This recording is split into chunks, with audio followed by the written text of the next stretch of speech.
As anticipated, Day 12 of the Diddy trial would consist of the usual fare of more paperwork and procedural submissions. The turning point came, however, when Eddie Murphy used an alternate entrance to the courthouse. The jury leaned in.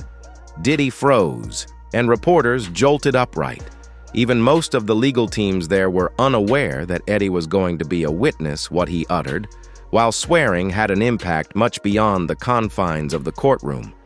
Eddie started by saying, "I've been quiet for decades, but after what I saw, I had to step away from Hollywood, and I've carried that weight ever since." Seated upright in the witness chair, Eddie Murphy wore a sharp suit and maintained an image of unwavering composure, yet his eyes bared the burden of a history that predated his Hollywood career.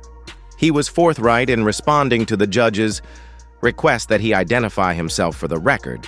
Then he turned to see Diddy, who was seated at the defense table with a pitiful expression on his face.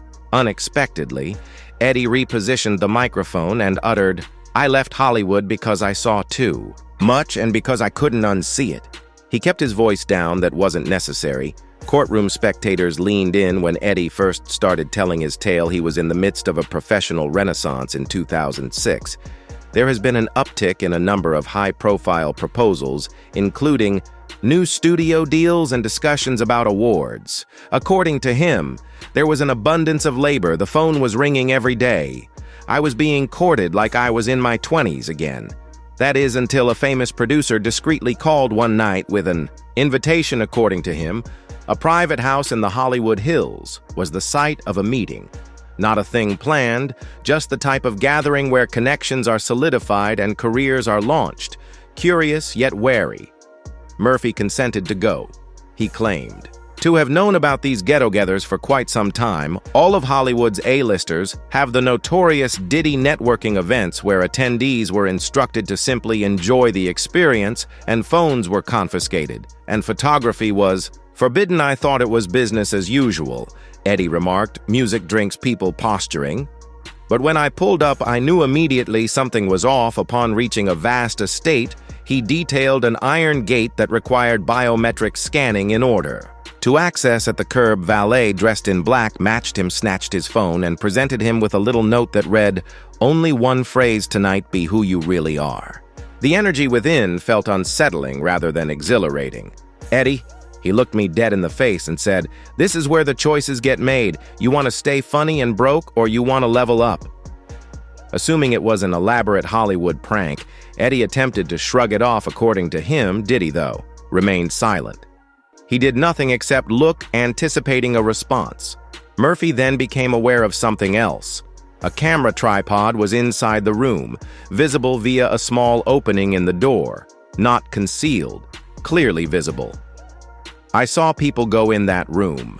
Looking nervous, I saw them come out, either grinning like they won the lottery or looking hollow. Eddie remained mute. On the contrary, he retreated, acting as though he were thirsty once again. Flashing a smile, Diddy proclaimed, "No rush, we're all family here." With that, he vanished into a corridor. That moment was the first real warning sign. He added the line in the sand. It stopped being a party and started feeling like an initiation to get some fresh air. He took a short stroll outdoors, but a woman standing at the doorway stopped him. "Are you through with it yet?" she said, offering him a drink. "Nobody leaves before the experience." He couldn't get the phrase "the experience" out of his mind. The main lounge was re-entered by Murphy. His worst fears were validated by the next sight. Eddie remembered the scene with a steady voice. Something he seen would remain etched in his memory indelibly. They took a group of us into a back room. The lights were dim. Music was gone. There were velvet drapes, candles, and a long table with nothing but silver trays on top. A number of famous people, including an up-and-coming action star whose identity he was hesitant to reveal, were there to greet him. However, he did confirm Dwayne Johnson when questioned by the prosecutor. A somber stillness enveloped the space, as if he were the host of a dinner theater. Diddy stood at the head of the table and grinned. "Tonight, the focus is on your potential," he said to the room. "Because greatness doesn't come cheap. Y'all want to run Hollywood, show me." Dwayne Johnson was presented with a tray, no problem. "Finished or refined?" A gloved guy removed the cover. Raw monkey brains are underneath it, persistently pink, not letting up yet. In an uncomfortable way, a few people in the room managed to giggle. Some of them averted their eyes. However, Diddy made it clear, saying, "Come on, Rock, you eat that the role is yours." The following events were described by Eddie with a hint of crack in his voice. Dwayne was uncertain, perused the area. Subsequently, he executed it. I simply swallowed and continued on. A proud father's clap accompanied Diddy's. That's exactly what I'm referring to, he said, his gaze sweeping over the whole guest list. Who's next? I froze. Eddie claimed I felt sick. I looked for the door. However, Diddy subsequently approached and positioned himself before him. His words dripped with authority as he addressed Murphy. "You ready, preacher boy?" To which Murphy said, "I wasn't expecting this." And then Diddy muttered, "Then why are you here, Eddie?" Then proceeded to explain, leaving that room while the court sat in stunned silence, strolling yet with intent. "I wasn't scared of what they'd do to me. I was scared of what they could do to others." Diddy said, "You'll be back when you're ready to really make it," as he departed. Uncle Eddie never came back.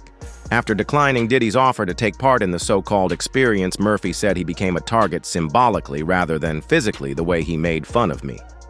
Eddie said, while shook his head, he turned to the room and said, "Look at this. Church boy, he thinks Faith is going to book him a franchise."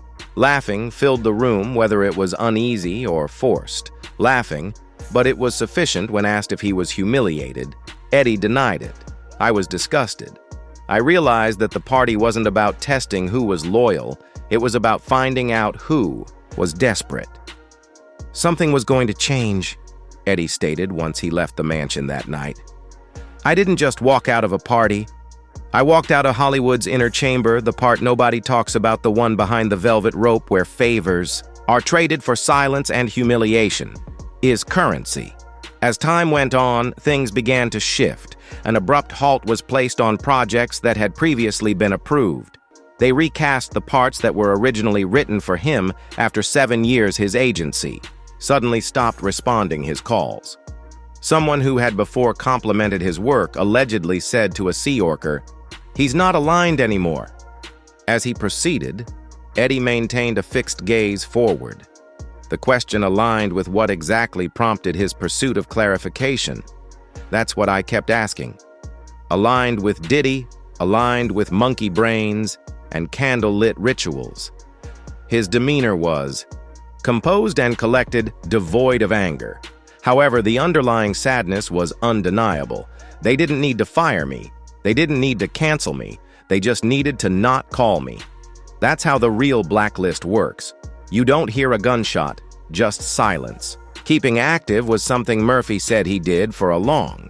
He penned screenplays, proposed novel concepts, conducted voiceovers. However, an impassable obstacle was there. People smiled in meetings, said all the right things, but nothing happened. Nothing. Stuck. It's like I was floating just outside the gates. His final statement slammed into the courtroom as he concluded the segment. "You don't have to sell your soul in Hollywood, but if you don't, they'll convince everyone that you never had one to." Begin with Eddie Murphy was unapologetic when asked straight up whether he thought he was on a blacklist. The answer was yes. He stated, and not in a dramatic headline, grabbing way in the quietest, most precise way possible.